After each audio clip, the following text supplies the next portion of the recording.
जावेद लतीफ़ साहब, मुस्लिम लीग नून का ख़ास तौर पर आपका तो ये दरीना मुतालबा था कि जनरल फैज़ हमीद के ख़िलाफ़ कार्रवाई की जाए, लेकिन आज ये बड़ा एक गैर मामूली वाक़या है।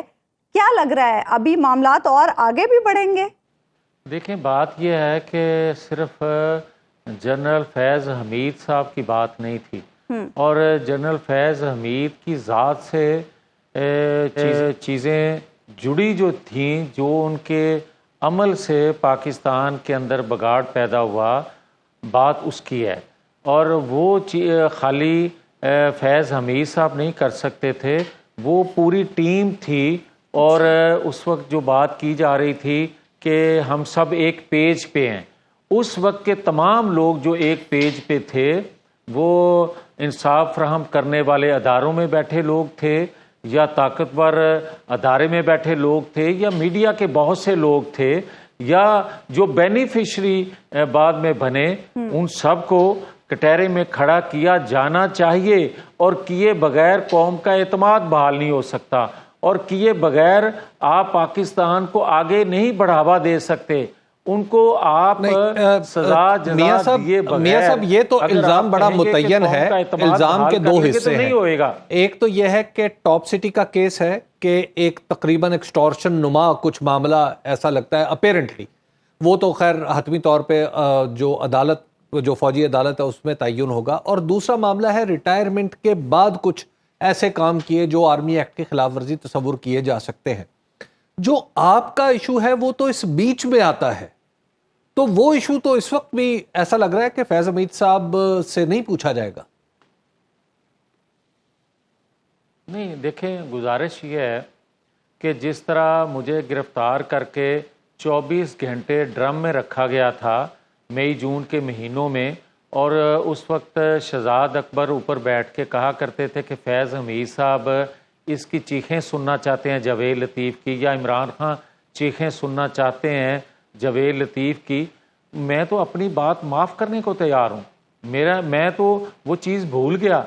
मगर मुझे ये बताएं कि जो उस वक्त एक पेज था, जो पेज फटा फिर आके 2022 को, तो फिर मुझे ये बताएं कि इस दौरान जो पाकिस्तान की बर्बादी कर दी इस एक पेज ने, वो क्या पूछा नहीं जाना चाहिए? फिर आप मुझे ये बता रहे हैं कि एक हाउसिंग सोसाइटी के हवाले से ये एक इशू है। हबीब साहब, ये एक हाउसिंग सोसाइटी का इशू नहीं है। एक हाउसिंग सोसाइटी नहीं, पाकिस्तान की जितनी हाउसिंग सोसाइटियां हैं उसके ऊपर एक ताकतवर बंदा जरूर बैठा हुआ है। बदकिस्मती है ये। अच्छा। और उनको शटर देते हैं। मगर बात और है, बात यह है कि आप फैजाबाद धरने की जजमेंट नहीं देख रहे। उस पे क्या हुआ? मियां साहब देखिए, हाउसिंग सोसाइटी वाला कोर्ट में चला गया और उसने लिख के दिया कि मेरे साथ ये सलूक हुआ, मेरे बच्चों के साथ ये सलूक हुआ, मेरे मुलाजमीन के साथ, घर में, दफ्तर में जो कुछ भी हुआ उसने लिख के दे दिया।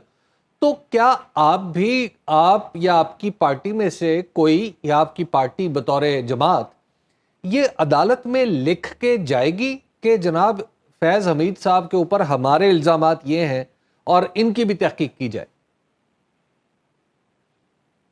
यार हबीब साहब, मैं हमेशा आपसे रिक्वेस्ट करता हूं कि आप इतने सादा नहीं हैं जितने मासूम आप बनते हैं। मैं आपकी खिदमत में ये गुजारिश कर रहा हूं कि क्या मेरी दरख्वास्त से मुझे कोई बुलाए ना, तो मैं जाने के लिए तैयार हूं। और अगर आप सिर्फ दरख्वास्तबाजी करवाना चाहते हैं तो फिर मैंने आपसे कहा कि फैज़ाबाद धरने की जजमेंट आप पढ़ लें। फिर आप जस्टिस शौकत सिद्दीकी साहब ने जो कुछ कहा, अल्लाह उनको सेहत दे, ज़िंदगी दे, मौजूद हैं, जिंदा है, बुलवाएं उनको। फिर मैं आपसे ये कह रहा हूँ कि भाई ये सिर्फ एक हाउसिंग सोसाइटी का इशू नहीं है। बात ये है कि पाकिस्तान के अंदर 9-10 मई हुआ है। पाकिस्तान के अंदर जो आज गुफ्तगू हो रही है, जो आज चीज़ें सुनाई दे रही हैं, वो मुतासर हो रहे हैं बांग्लादेश के अंदर जो कुछ तब्दीली आई उससे।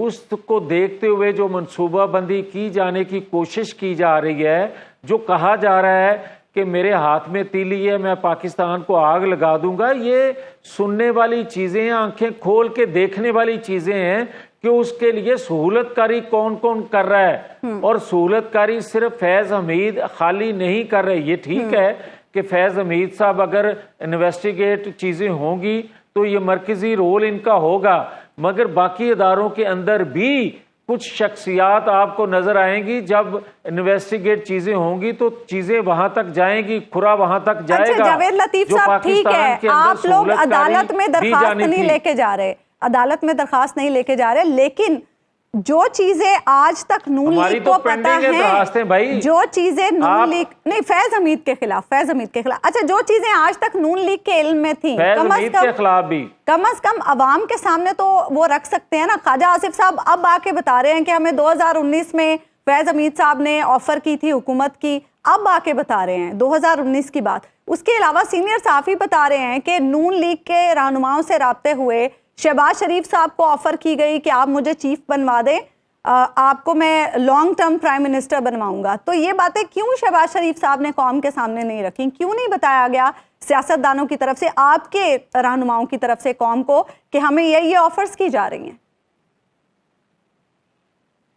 देखें, मुझे तो उस ऑफर का इल्म ही नहीं था। मैंने तो सुना है जिस तरह आपने सुना है ख्वाजा आसिफ साहब की गुफ्तगू, मगर मुझे ये कहने की इजाज़त ज़रूर दें, मुझे कोई बताए ना कि जनरल फैज जो थे वो ये ऑफर जो ख्वाजा आसिफ साहब कह रहे हैं वो किस हैसियत में कर रहे थे।